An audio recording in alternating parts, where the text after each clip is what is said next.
और अभी आपको लिए चलेंगे साबिक वज़ीर आज़म मियां शहबाज शरीफ इस वक्त ताजिर कन्वेंशन से खिताब कर रहे हैं। को अनहानी वज़ीर आज़म वाजपेयी वागा के जरिए पाकिस्तान अपने दौरे पे आए थे। ये वो दौर था जब वज़ीर आज़म वाजपेयी ने मीनारे पाकिस्तान पर जाकर कहा था कि पाकिस्तान बनते वक्त हमारे दिलों पर बहुत घाव लगे थे, लेकिन आज हम पाकिस्तान के वजूद को दिल से तस्लीम करते हैं।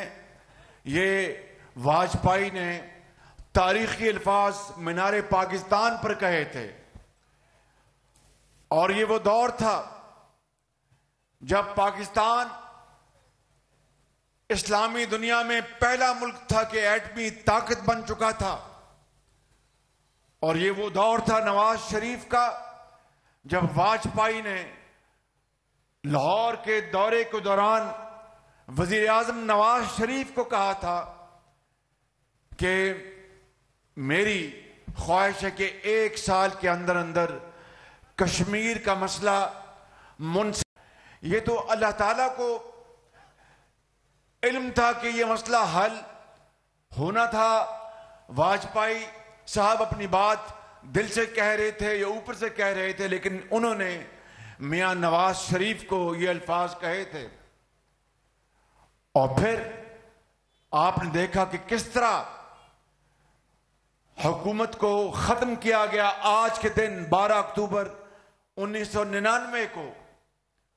और कश्मीर का लाहौर का जो डिक्लेरेशन था उसको सेल आउट ऑफ कश्मीर का नाम दिया गया उस डिक्टेटर की हुकूमत में।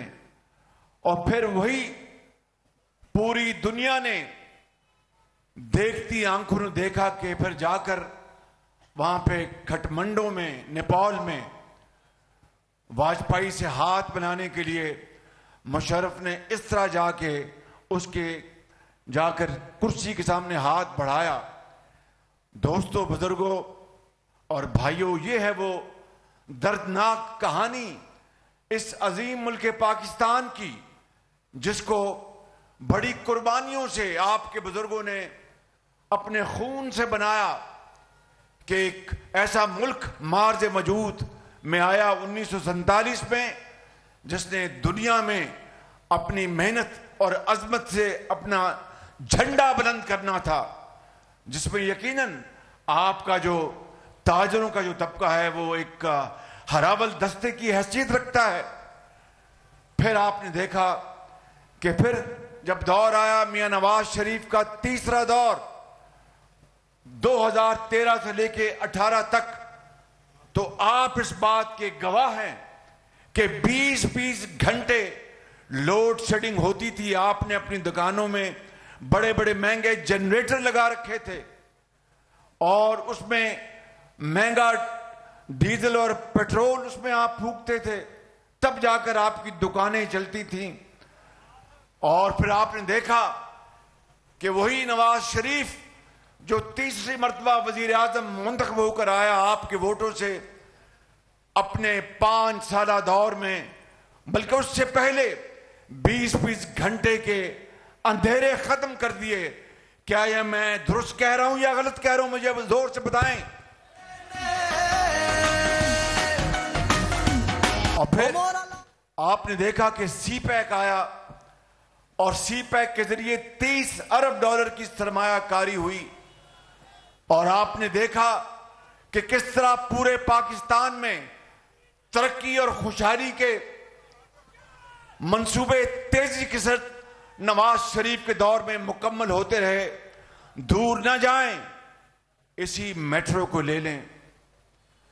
30 अरब रुपए में नवाज शरीफ के दौर में यह मुकम्मल हुआ ये मंसूबा, जिसमें आज लाखों लोग, बुजुर्ग भी, वकील भी, उस्ताद भी, तालिब इल्म भी, मजदूर भी, बेवा भी, यतीम भी, वकील भी, नर्सें भी इसमें जाकर सफर करती हैं और जाकर अपना अपना रिस्क हलाल अपने दफ्तर में पहुंचते हैं।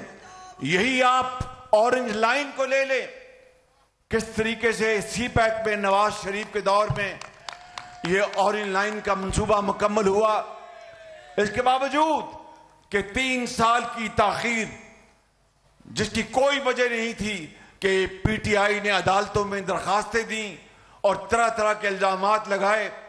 अदालतों में हाई कोर्ट और सुप्रीम कोर्ट तक वो केस गया, एक धेले की करप्शन साबित नहीं हुई, लेकिन फिर ताखीर के साथ ये ऑरेंज लाइन का मंसूबा मुकम्मल हुआ, जो कि पाकिस्तान के अंदर ऐसा और कोई मंसूबा नहीं।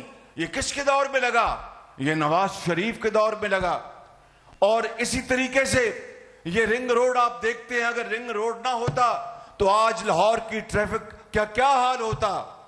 अगर लाहौर के अंदर फ्लाईओवर्स और दूसरे आप यहां पर जो सड़कों का जाल बिछा, ये ना होता तो आज ट्रैफिक का क्या हाल होता। ये सब मंसूबे नवाज शरीफ की क़यादत में, उसकी लीडरशिप में लगे।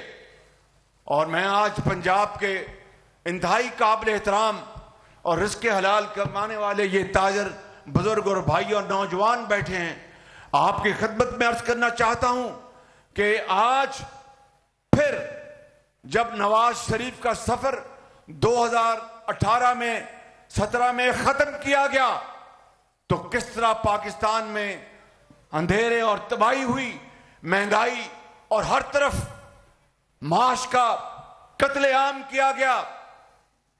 मुझे ये कहते हैं कि 2022 में अप्रैल में जब मैंने मनसब संभाला मखलूत हुकूमत का, तो शहबाज शरीफ 16 महीने में तुमने अपनी सियासत को नुकसान पहुंचाया।